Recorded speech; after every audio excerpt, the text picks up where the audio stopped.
Graça e paz, bom dia, Deus abençoe a todos. Estamos de volta com a carta do apóstolo Paulo aos Coríntios. E nessas leituras que estamos fazendo, que são uma apresentação breve, é, superficial, por assim dizer, não estamos preparando estudos específicos, mas apresentando o texto e os temas e falando o que é possível falar. Alguns estudos estão sendo preparados para serem abordados dentro de uma outra temática. Nós chegamos no capítulo 13. É um capítulo conhecido, é um capítulo muito famoso, né, que fala do amor. Alguns falam que é o dom do amor ou o dom supremo. Nós preferimos analisar os ensinamentos do apóstolo Paulo em concordância com os ensinamentos do apóstolo Paulo. O apóstolo Paulo está tratando de uma igreja que apresenta sintomas de uma deterioração, corrupção ou acomodação ao pecado. Pensamentos, filosofias e formas de culto alheios ao cristianismo, alheios às práticas conhecidas pelos apóstolos e aprovadas pelos apóstolos, estavam se infiltrando na igreja de Corinto, a ponto do apóstolo Paulo ter que regulamentar até o comportamento das mulheres, dos homens, tá? Mulheres queriam tirar o véu. Isso num ambiente social ali, é, promoveria um desconforto, né? Uma, uma ideia equivocada. Equivocada. Uma coisa é você compreender que em Cristo Jesus não há essa preocupação com a distinção de homem, mulher, macho, fêmea, que está se tratando da redenção da humanidade. Agora, em termos sociais e culturais, há regras que não só podem, como devem ser respeitadas. E a igreja de Cristo Jesus, ela não está no mundo para afrontar, ela não está para criar facções, divisões ou revoluções. A igreja de Cristo Jesus foi colocada no mundo para abençoar, para transmitir o evangelho de Cristo Jesus, apresentando a pessoa de Cristo Jesus, o único que é capaz de transmitir ao mundo de forma plena a vontade de Deus e demonstrar a natureza, o caráter do próprio Deus. Bênçãos essas que são possíveis de serem alcançadas ou assimiladas ou incorporadas na nossa vida, no nosso ser, através da fé. Então o apóstolo Paulo, quando chega aqui, e agora passo a vos mostrar, capítulo 13, verso 1 e 2, um caminho ainda muito mais excelente. Esse caminho excelente, muito mais excelente, quando você observa os caminhos que estavam sendo propostos pela igreja de Corinto, você entende. Ele está apresentando Jesus Cristo. Ele está reapresentando Jesus Cristo. Eu ouvi muitas vezes, né, tem alguns que falam a igreja precisa de reforma, como se a igreja fosse uma casa velha ou um prédio antigo. A igreja precisa reestruturar as suas doutrinas, o seu culto, o seu pensamento, nos termos dos reformadores, porque os reformadores foram os homens levantados por Deus para restaurar a igreja. Tá? A igreja precisa de reforma. Talvez precise. Inclusive, as reformadas precisam se manter na reforma. Tá? Aí você vai observar o outro grupo, eles dirão assim, a igreja, né, o dedinho, precisa de doutrina. De doutrina. Mas que doutrina a igreja precisa? A palavra de Deus. Aí tem... Tá, mas o cara fala, mas o que é essa doutrina aí que você tanto fala, né? O que está faltando, então? Mas ele vai dizer isso, que a igreja precisa de doutrina. E alguns chamam de doutrina determinados hábitos ou costumes, né? O homem tem que usar camisa de manga comprida, né? Gravata com nó duplo. O nó simples é pecaminoso, tem que estar com nó duplo. A mulher tem que usar o véu. No contexto atual, não faz nenhum sentido mais, tá? Não tem nenhuma necessidade. Há alguns que usam, algumas instituições que as mulheres ainda usam o véuzinho lá, separa os homens do lado, a mulher do outro. Não tenho nada contra, não é isso que eu estou falando. Mas falam que isso é o fundamento da fé e que sem isso não há salvação. É questionável. Outros falam de um tal de avivamento. A igreja precisa de avivamento. Tudo é avivamento.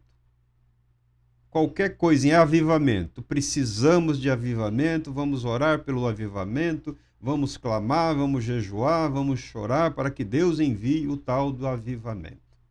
Outros preferiram chamar de renovação. A igreja precisa de renovação. Vamos renovar, porque a igreja é uma idosa, é uma múmia, por um acaso, precisa passar aí por uma transformação estética. Que renovação é essa? Porque ela precisa ficar nova outra vez. Mas ele vai dizer que é renovação. Vamos renovar.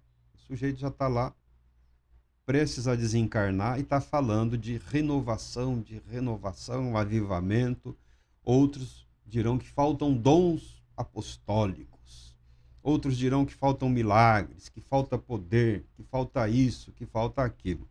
O apóstolo Paulo, no momento em que essa igreja de Corinto, dons espirituais ou manifestações espirituais que se assemelhavam aos dons do Espírito Santo, ou a tentativa de simular isso, mas vamos imaginar que os dons estavam presentes, que o Espírito Santo doou, que os dons eram verdadeiros, que os dons foram realmente despertados, doados ou dados pelo Espírito Santo. Algumas pessoas usavam, tal qual hoje, tá? Porque o ser humano não mudou. As pessoas falam da teoria da evolução, mas se você pegar o sujeito de hoje, só imaginação, e colocar lá no ambiente do passado, tá, faz de conta que isso aconteceu.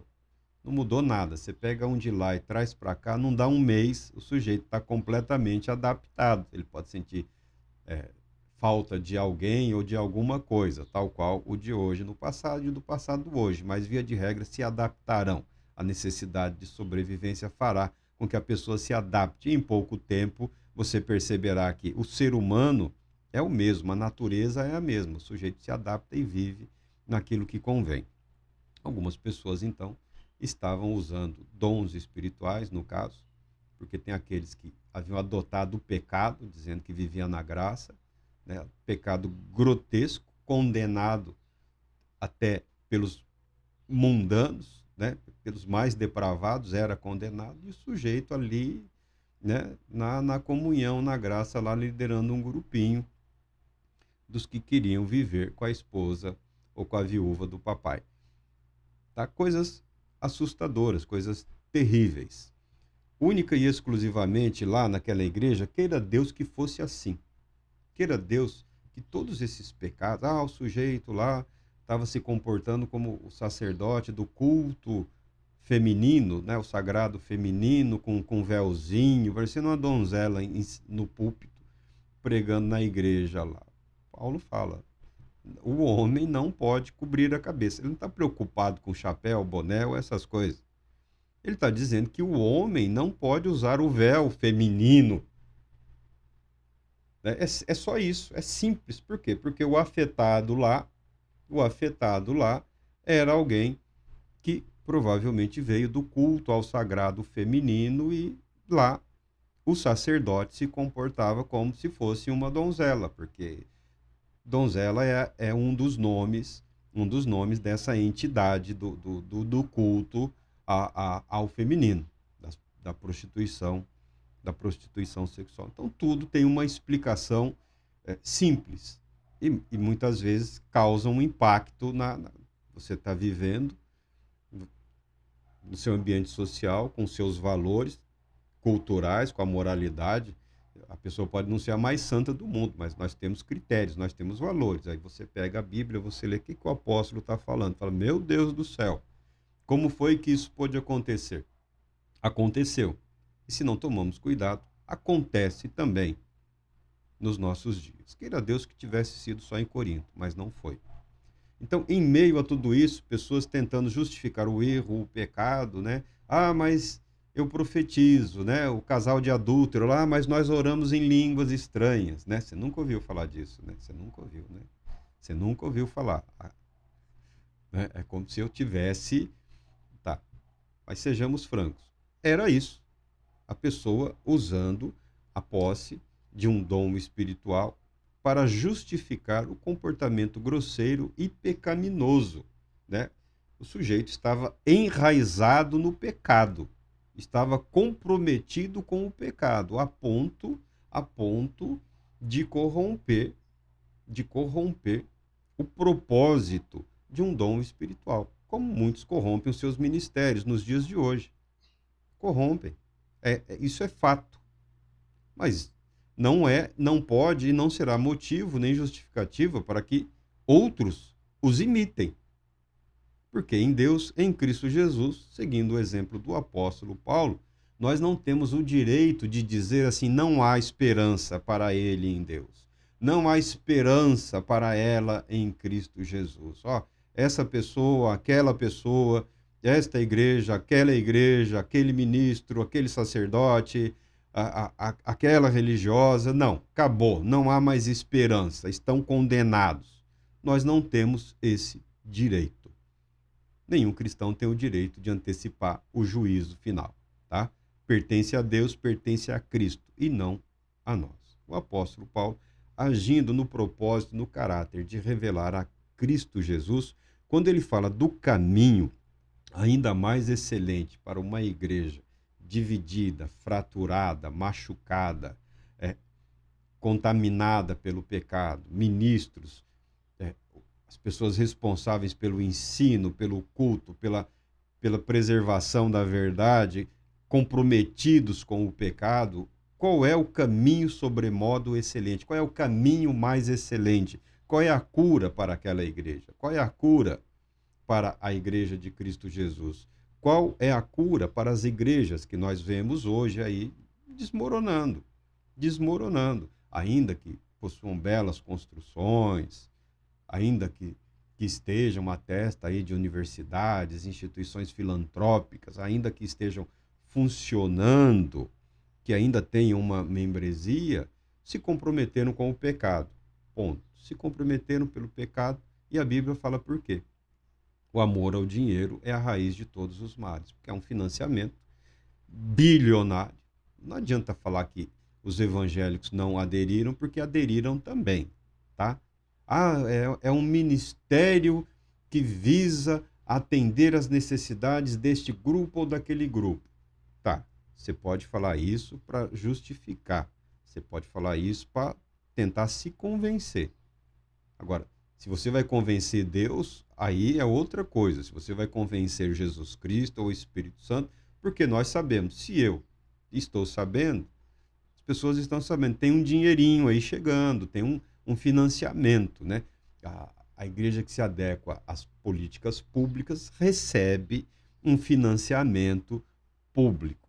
E o pensamento hoje no Brasil, a institucionalização das políticas públicas, tem a linguagem do filósofo, tem a linguagem do sociólogo, a linguagem da inclusão social, mas se você espremer tudo isso, colocar a palavra de Deus como referência, o Estado aderiu ao pecado e quer institucionalizar o pecado. Ponto. E muitas instituições religiosas, cristãs, disseram amém a isso porque tem um dinheiro. E você fantasia isso, você mascara isso de ministério, de ação social, seja lá o que for. Tá bom?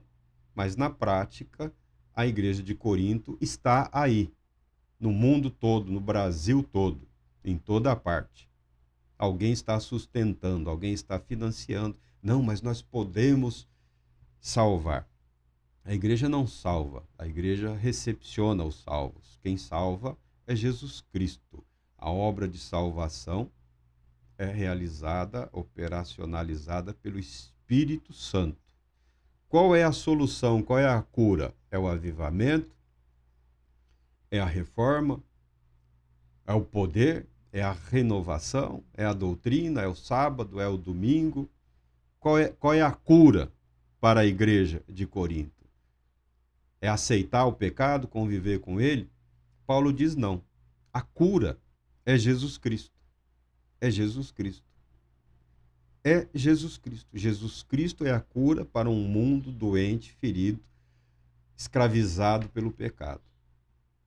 E Jesus Cristo é a cura para a igreja de Cristo Jesus.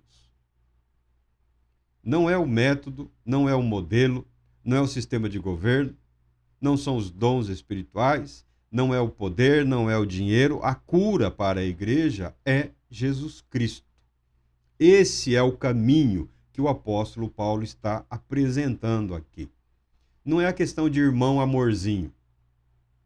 Não sejamos ingênuos. Esse pensamento fica bem para crianças. Esse pensamento não cabe na mente adulta. Ainda que e o apóstolo Paulo, quando reapresenta Jesus Cristo, ele reapresenta Jesus Cristo para a igreja que ele reconhece como pertencente a Cristo Jesus. Por isso a cura, por isso a esperança. Se ele entendesse que não havia o mínimo de fé, de dedicação, de esperança, se ele entendesse que não houvesse o mínimo do agir do Espírito Santo naquela igreja, naquela cidade, entre aquelas pessoas, ele teria silenciado e nós sequer saberíamos, através do texto sagrado dessa igreja. Tá bom? Ou se soubéssemos, seria a igreja que morreu. A igreja que nasceu morta, nasceu para a condenação. Quando nós vemos na palavra de Deus o próprio Deus procurando resgatar, restaurar, revivificar, instituindo o que na igreja? A vida de Cristo Jesus, o agir do Espírito Santo e a obediência à palavra de Deus. Quando o apóstolo Paulo reapresenta Jesus Cristo para a cura de uma igreja doente, ainda que uma igreja que procurava se valer de dons espirituais ou de manifestações espirituais para se justificar como igreja e para justificar os seus próprios erros e abominações, ele faz essa apresentação no contexto em que ele declara que os dons são somente o que eles são. São dons concedidos à igreja para edificação do corpo de Cristo. Fora desse contexto, são completamente inúteis. O dom pelo dom é inútil. Tá bom? Ah, você fala isso, eu falo isso no contexto de alguém que viveu e vive a experiência de dons espirituais. Tá bom? Eu falo isso. Se você me perguntar, Marco, eu sempre quis orar em línguas, pode orar, não tem problema nenhum. Pode pedir a Deus e ele certamente vai te conceder. Não há problema nenhum.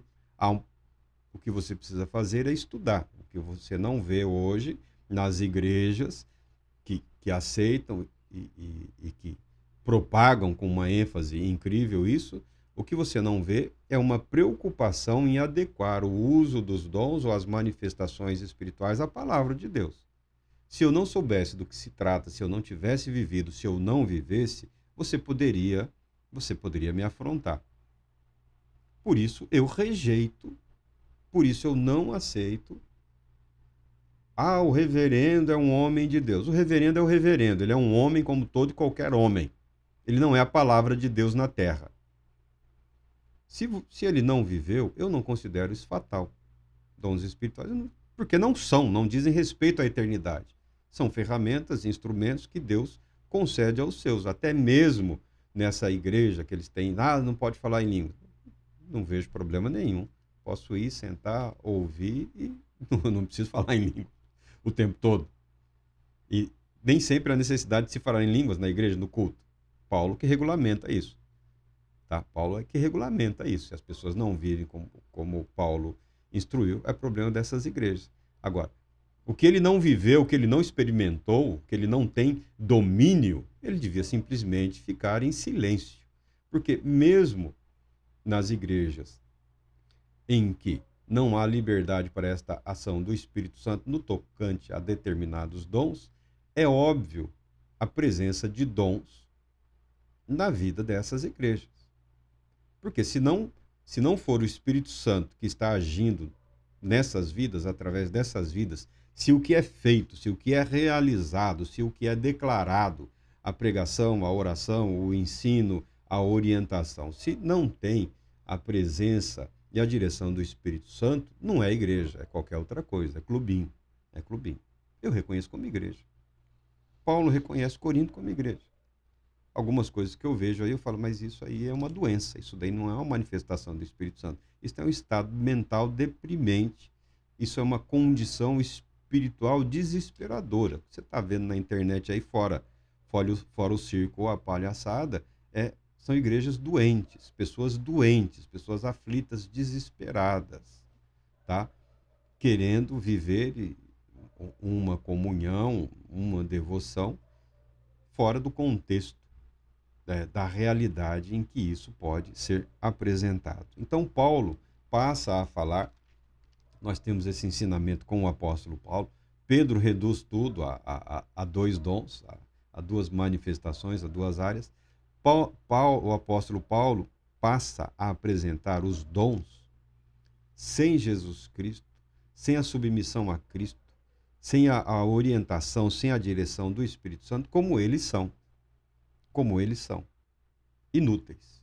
Por isso que ele diz, ainda que eu fale as línguas dos seres humanos, a língua dos homens e dos anjos, e não tiver amor, serei como o sino que ressoa ou como o prato que retina. Ele fala de um prato de metal, de bronze, ou latão, qualquer coisa.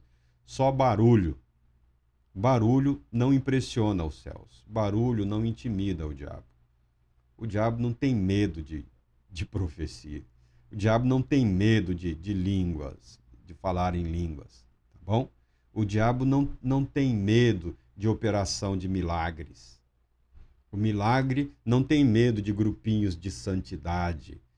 O diabo não tem medo de guardadores de dias santos, tá? Porque perfeição ele conheceu. Perfeição ele conheceu. Dentre todos os seres criados, todos os entes espirituais criados, Lúcifer era a perfeição da perfeição, e isso não foi suficiente para ele manter a integridade a ele dada por Deus. O dom revelou-se inútil. O dom revelou-se inútil. E o dom pode revelar-se inútil, como muitas vezes, em diversas ocasiões, eles se revelam inúteis, tá bom? É fato, não é palavra minha, é palavra do apóstolo. Só estou contextualizando. Mesmo que eu possua o dom de profecia, e Paulo profetizava. Paulo está entre os profetas da igreja de Cristo Jesus, inclusive profeta escritor. Não é só daquele grupo que tinha algo a dizer para igrejas ou para pessoas. Não, está entre aqueles que profetizaram, cujo ensino foi digno de registro, inspirado pelo Espírito Santo para perpetuar aquela palavra, aquela verdade para todas as gerações vindouras. E Paulo profetizava, mas ele, ainda que eu profetize, como nenhum outro homem profetizou, foi agraciado por Deus com esse dom, e conheça todos os mistérios, ele está falando aqui da palavra de sabedoria, palavra de conhecimento, né, que alguns chamam de dons de revelação, e ainda que tenha uma fé capaz de mover montanhas, se não tiver amor, nada serei. Esse amor nós já falamos e nós refletimos. O que é esse amor? É Deus. Deus se revelando à humanidade, Deus agindo através da humanidade. Não é um vento, não é um sopro, não é uma alegria, não é uma lágrima, não é um arrepio, não é um tremor, não é uma queda, não é uma euforia. É Deus se revelando à humanidade, assumindo a condição humana, a forma humana, na pessoa do Filho, Jesus o Cristo. Deus entre nós, mas Deus feito nós, feito homem, feito humanidade, realizando por nós tudo aquilo que não fomos capazes e doando o seu Espírito, o Espírito que transmite ao cristão, o Espírito Santo que transmite a vida de Cristo Jesus, que não é um vento, não é um sopro, não são lágrimas, não são calafrios, não são arrepios, não são tremores, não são quedas, não são pulos, não são manifestações de euforia. São vida, vida espiritual. O Espírito de Deus agindo através do Espírito humano, nos concedendo vida nova, vida transbordante, vida abundante em Cristo Jesus. Os dons espirituais, nesse contexto de ressurreição, de ressurgirmos para Deus, de passarmos a existir neste mundo e, ao mesmo tempo, existindo diante de Deus em Cristo Jesus, dons espirituais não significam absolutamente nada. Por isso que os apóstolos nunca se impressionaram com dons espirituais, nunca se preocuparam com milagres, viveram isso, experimentaram tudo isso, viram Deus agindo através das vidas deles, dos seus ministérios, viram a atuação poderosa do Espírito Santo como um entre eles e um único agindo neles e através deles, sim. Mas sempre tiveram diante de si a bendita pessoa de Jesus, o Cristo. Não é difícil que as pessoas deixem Cristo de lado e se apeguem a operações de milagres, dons de cura, línguas, profecias, revelações, visões, sonhos, ou simplesmente manifestações neuropsíquicas aí, que nada tem a ver com o agir de Deus na igreja ou para a igreja. Mesmo que todos esses eventos visíveis aí sejam decorrentes do estado mental daquele cuja fé foi vivificada pelo Espírito Santo de Deus, pela palavra de Deus sabemos que a pessoa deve e será conduzida a um estado que reflita o verdadeiro propósito de Deus para aquelas vidas. Então, quem está sempre buscando manifestações ou coisas do gênero, corre o risco de afastar-se da verdade que é Jesus Cristo. Afastar-se desse tal amor, eu quero amar. O que o apóstolo Paulo aqui está dizendo é que Deus é amor e que o amor de Deus se revelou ao mundo através de Cristo Jesus. E é o Espírito Santo que mantém essa vida em nós e através de nós e entre nós. Tá? Eu sou o caminho. O caminho de Paulo é Jesus Cristo. Jesus Cristo, eu sou o caminho, eu sou a verdade, eu sou a vida. Deus é amor. Jesus Cristo é a expressão do amor de Deus para com a humanidade como um todo. Mesmo que eu dê todos os meus bens, mesmo que eu dê aos necessitados tudo o que possuo e entregue o meu próprio corpo para ser queimado, se não tiver amor, todas essas ações não me trarão qualquer benefício. Porque você vê atos sacrificiais ao redor do mundo, atos de amor humano, de fidelidade humana, o pai se arriscando pela sua família, a mãe arriscando a própria vida pelos seus filhos, os heróis arriscando as suas vidas pelos seus irmãos. Você vê isso ao redor do mundo, em todos os credos. O que o apóstolo Paulo está falando é que, sem a presença do Espírito Santo, sem uma vida em consonância, sem uma vida cuja presença de dons também reflitam uma submissão e uma obediência a Deus e à sua vontade, todos os feitos, por mais extraordinários que sejam, não têm valor. Ou esse valor será temporário e transitório, porque não ultrapassam a linha da humanidade, não vão para a eternidade. não ultrapassa o que é temporal, o que é transitório, e que o apóstolo Paulo está colocando ou reapresentando para a igreja é aquele que é eterno. O amor é eterno, porque nos conduz à eternidade, falando do agir do Espírito Santo e apresentando Jesus Cristo. O apóstolo Paulo está convertendo a igreja a Jesus Cristo, tá? É simplesmente isso. Esse é o caminho do apóstolo Paulo. Ah, aquela igreja está com um problema, precisam se converter. A quem? A Jesus Cristo. Precisam se arrepender dos seus pecados e se converter. A palavra é essa, né? Dá a volta, ó. Você está indo aí, não é o caminho, você está indo é para o abismo. Converta-se, arrependa-se, volte-se para Deus, volte-se para Cristo Jesus. E agora, a partir do versículo 4, ele passará a falar da sublimidade da pessoa, da obra de Cristo Jesus, revelando a natureza e o propósito de Deus para as nossas vidas. Deus Todo-Poderoso te abençoe, te proteja e conceda a paz.